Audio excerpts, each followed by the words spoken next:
مرحبا حبايبي، شلونكم؟ جبت لكم طريقة المقلوبة العراقية. هنا عندي فلفل وعندي باذنجان وعندي بوتيتا وعندي طماطة وعندي بصل، وهنا بديت أقلي الخضروات، البصل والباذنجان والفلفل والبوتيتا.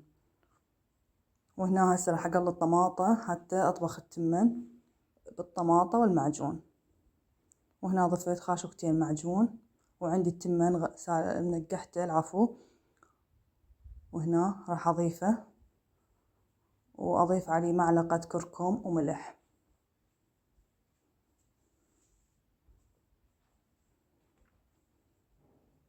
وطبعا ما صورت المي، ضفت له مي.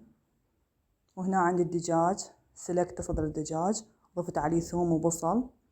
وهنا هسه راح أبدي أصفط البوتيتا والباذنجان والفلفل والبصل وصدر الدجاج. وعندي التمن بعد ما نشف مية.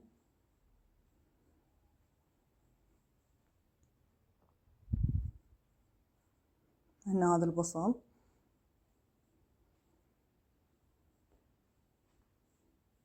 وضفت هنا الدجاج.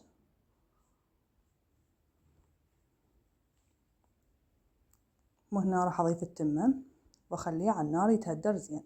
وهنا بعد ما تهدر هذا الشكل النهائي حبايبي المقلوبة. أتمنى تعجبكم، وبألف عافية. لا تنسون الاشتراك بالقناة.